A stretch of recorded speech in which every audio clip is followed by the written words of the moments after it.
তোমরা টোকা দিলেই বিএনপি চলে যাবে এটা ভাইবো না। কোটা আন্দোলন সফল হলে একটা চাকরি পাইতো, যাদের আশা ছিল তারা মন্ত্রী হয়ে গেছে। বয়স কদিন হলো আজকে? প্রায় 20 দিন, 1 মাসও হয় নাই। একদল লোক মানুষকে বোঝানোর চেষ্টা করছে বিএনপি 1000 বছর ধরে ক্ষমতায় আছে, বোঝানোর চেষ্টা করতেছে। একদল লোক রাস্তা ভাঙা দেখলে বলে হাই হাই বিএনপি সময় রাস্তা ভাঙা। একদল লোক সিলেটে গিয়ে বলে এই সিলেটে এরকম তারেক রহমান সাহেবের শ্বশুরবাড়ির রাস্তাঘাট ভাঙা। আশ্চর্য ব্যাপার, আমরা 1 মাস হলো মাত্র ক্ষমতা, 1 মাস হয় নাই, এখন রাস্তা ভাঙা তো তোমাদের গভর্নমেন্টের সময় হয়েছে। সাবেক যে গভর্নমেন্ট সরকার ছিল ইউনূস সরকার, এটা তো তোমাদের সরকার, মনে নাই? তোমরা অ্যাপয়েন্টমেন্ট দিয়েছি না ইউনূস সরকারকে? এই এদেরকে দেওয়া অ্যাপয়েন্টমেন্টের সরকারের সময় এই দেশের অর্থনীতি, রাস্তাঘাট, ব্যবসা বাণিজ্য সমস্ত কিছু তছনছ হয়ে গেছে। আওয়ামী লীগের সময় যথেষ্ট ক্ষতি হয়েছে দেশের, আর তোমাদের এই সরকারের সময় দেশের আরো বেশি ক্ষতি হয়ে গেছে। তবে লাভ হয়েছে একটা, কি জানো? লাভ হয়েছে তোমাদের চেহারায় কিছু জৌলুস এসেছে, জৌলুস চকচকে হয়ে গেছে, আর আগের মতো নাই।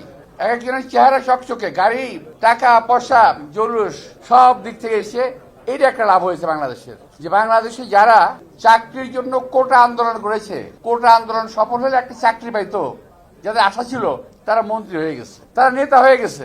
আর নেতা হয়েই এখন সরকার পাল্টানোর জন্য ব্যস্ত হয়ে গেছে।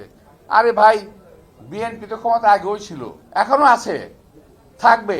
তোমরা টোকা দিলেই বিএনপি চলে যাবে এটা ভাইবো না। দেশের মানুষের বেশিরভাগ মানুষের ভোটে বিএনপি জয়লাভ করে আজকে সরকারে আছে। বিএনপিকে সময় দিতে হবে। 18 মাসে যা ক্ষতি হয়েছে, 18 বছর যে ক্ষতি হয়েছে, সেটা 18 দিনে সম্ভব না, 18 মাসে সম্ভব না। আমাদের নেতা তারেক রহমান সাহেব চেষ্টা করছেন, পরিশ্রম করছেন, আমরাও কাজ করছি, আপনারা কাজ করছেন, এবং এর মধ্যে মানে কি জানি বলে একটা বিস্ফোরা, মানে গোদের উপরে বিস্ফোরা, এরকম করে একটা চলে আসলো একটা যুদ্ধ সামনে।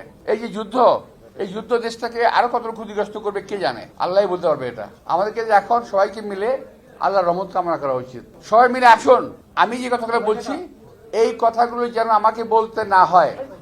আপনারা এমন কোনো কথা বলেন না যাতে আমাদেরকে এটা জবাব দিতে হয় খারাপ ভাবে। আমরা কখনো আর ঝগড়াঝাড়ি রাজনীতি করতে চাই না। বাংলাদেশে বহু হয়েছে, বহু হয়েছে। আমি এর আগে বলে আসি, যখন আগে আবারও বলছি যে আমাদের এই যে বারডেমের প্রতিষ্ঠাতা ইব্রাহিম সাহেব, নাম শুনেছেন না? উনি বলছেন স্বাধীনতার পরে এই যাবৎকাল খোরাতে খোরাতে ভারত এত আগে এগিয়ে গেল, আর আমরা বাংলাদেশ স্বাধীনতার পর এতকাল খোরাতে খোরাতে পিছিয়ে চলে গেলাম। তো আমাদেরকে আর খোরাতে চাই না আমরা।